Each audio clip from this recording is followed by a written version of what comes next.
At the dawn of the third millennium, the island has fully entered into an economy focused on the development of the tourist industry, which is the main resource of the island today.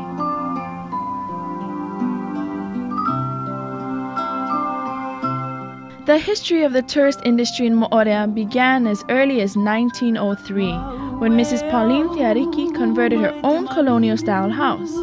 A restaurant and 4 rooms enabled her to cater to guests. Even in those days, people would come to Moorea in search of an authenticity that one could no longer find in Tahiti. Pauline Tiariki was inspired in that she would make sure that tourists took part in the day-to-day life of the Polynesians by visiting their plantations, going for outings on the islets known as motu, and enjoying a Tahiti feast on Sundays. Anna, her daughter-in-law, remembers some of the best times of that wonderful period. Et alors, ça, elle faisait son himaa quand il y avait un cochon. Elle ne faisait pas le himaa à 100 cochons dedans. Mais le cochon, il y avait le ourou, il y avait le taro, il y avait les bananes, mais le poé. My name is Krista Teixotu, and here is my sister, Veru Hunter. We are the daughter of Mrs. Jane Winkelströter. My mother really loved Moorea, and she would tell the tourists, you must absolutely visit Moorea. With the help of both of her daughters, Krista and Vera, she set up 12 units, which 6 were the first bungalows on stilts. 40 years later, this type of accommodation has become the reference of all the luxury hotels in Polynesia. Very quickly, Krista and Vera realized that the hotel lacked entertainment. They decided to give new life to the Tahitian dances outside the period of July festivities. Cruise clients came under the charm of these receptions organized in the heart of this small village. The Winkelstrater sisters developed the activities of the Emio Hotel while conserving the charm that made it so famous. In 1960, Laris Kindinis, another great figure of the Polynesian tourist industry, set up the 3rd Club Med village in Moorea. The Club Med formula took on its definitive shape that would ensure its success throughout the world.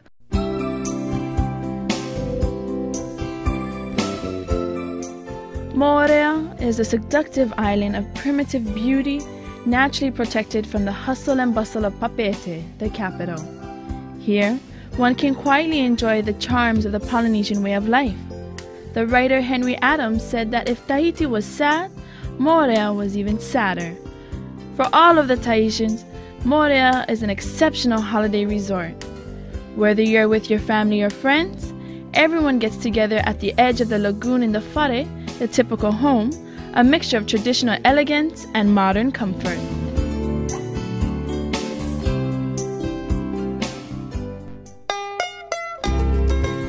Many Polynesians make the crossing from Tahiti to Moorea in their own boat, or when canoe races take place, or for the deep sea fishing, or again for excursions by jet skis. On arrival, one sets up a shelter on the beaches of the Motu to sleep over for the night. Fires are started on the barbecues and the guitars are quickly tuned. Freshly caught fish is placed on the ambers to cook. This is indeed what the Polynesian way of life is all about.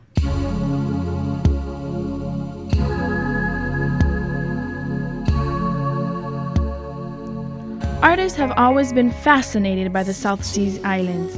In Moorea, the overwhelming majesty of the mountains rising towards the sky has always attracted painters, writers, or sculptors. The atmosphere is romantic, hospitable. Things move more slowly than in Tahiti. The presence of this large number of artists is significant of the mind frame of the island, which seeks to preserve its natural beauty. Francois Ravello, who recently passed away, marked Moorea in an indelible manner. His paintings will always remain one of the most beautiful and simple illustrations of the day-to-day life in Polynesia. More and more artists are settling down in this corner of paradise. Amongst them, an artist of worldwide fame, Ad van der Heide. Life magazine has likened him to Paul Gauguin. An eclectic artist, Ad also writes screenplays and collects wood sculptures. Moorea is a place where I can find peace. It's a very beautiful island. and I've been here for the past 40 years. I'm a painter and I have a Tahitian wife and 2 grandchildren. I feel this is the ideal place to work and live. There are other art galleries that you should see, and we will let you visit them on your own. We have left the road bordering the lagoon to enter the interior, where in most peaceful place one finds the workshop of Gotts, a famous painter who came to live here 12 years ago. Hello. Hello. Gotts, what are you doing at the moment? Are you working on a painting? Yes, I always work on several paintings at the same time. That keeps me from relentless work on one in particular. Also, these are Maori tattoos? Yes, Polynesia has given me so much inspiration in my work, Polynesian culture in general, and I'm a great fan of tattoos. Tattoos are a raised pattern. I make paintings that one can touch. Most people hesitate to touch a painting. I often encourage them to do so. But doesn't that damage them? No, not at all. I like to work on raised patterns.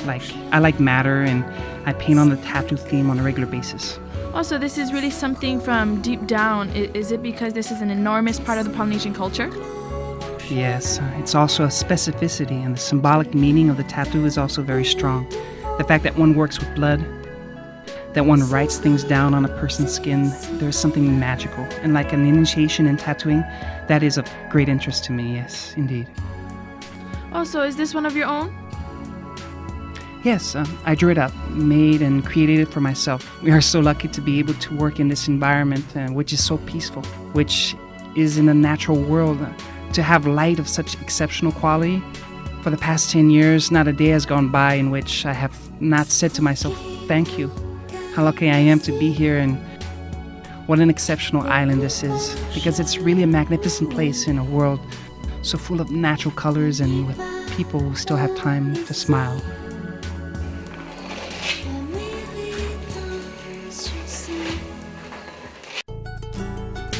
At the entrance to Cook's Bay, one finds the quay of Maharepa.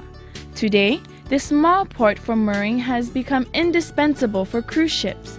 Once a week, they come into anchor in Cook's Bay. On this quay, one also finds another great name amongst scuba divers, Philippe Moll, a name known to divers throughout the world.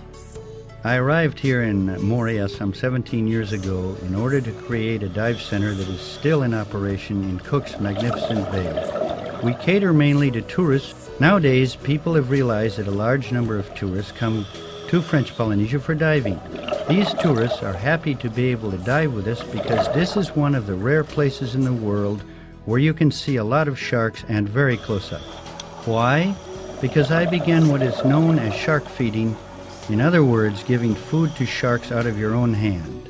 And this attracts not only a large number of sharks, but many fish as well all around the divers, and for people who like to take pictures or video film. So, insofar as sharks are concerned, one sees blacktip, lemon sharks, and especially on our feeding sites, on 1 or 2 of these sites especially, we have been seeing gray sharks known as raira in Tahitian, and then exceptionally one can see tiger sharks and hammerhead sharks, but this is only on rare occasions. And it must be pointed out that I have been doing this every morning for 17 years and we've never had the slightest accident. So to finish, I'll say that if you don't believe what I've been saying over the past few minutes about the quality of these dives, the best thing is to come and see for yourself, even if you've never gone diving before. Don't worry, we'll take proper care of you. We always bring back almost everybody to the surface. Once upon a time, there was a young man who was deeply in love with beautiful Taina. This pretty Wahine showed no interest at all in the boy. Her sole passion was to play with the tortoises.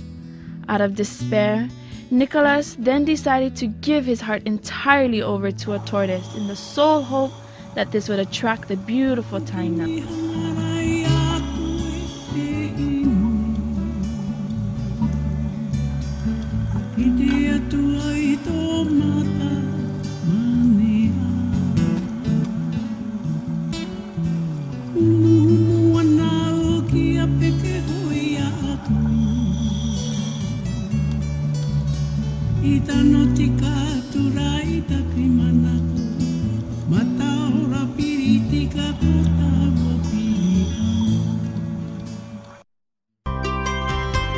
At the entrance to Opunoho Bay, one finds the Creob buildings, the Island Research Center Environmental Observatory. This establishment, which has ties to the Practical School of Higher Studies and Research, which in metropolitan France comes under the supervision of the Ministry of National Education. The Creob researchers are specialists of the coral environment. The increase of knowledge on the underwater world and its observation is the best way to protect natural resources. If the tourist industry is to be developed, it is indispensable that this fragile environment be kept in good health. Creob's other mission is to greet young natural science professors coming from France. Here, they are able to complete their knowledge of the Polynesian environment. René Galzin, professor of the Higher Studies Practical School, attends with passion to the management of this center. I keep an eye on the covering processes of live coral, taking into account climatic changes such as El Nino, the whitening of coral, and the phenomena such as cyclones and hurricanes. Each year we dive the same reefs. Yannick is about to dive with his set and measure the covering percentages of live coral on the stations to see if the coral is healthy, if it's growing, and thus increasing its coverage or decreasing its coverage. Once he's done precise recordings over a surface area of 100 square meters, he will examine the zone to determine whether the phenomena observed is limited or can become general over the entire slope beyond the reef.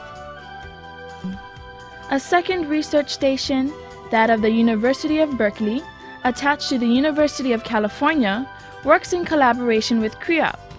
U.S. and French scientists work together to maintain this fragile ecosystem.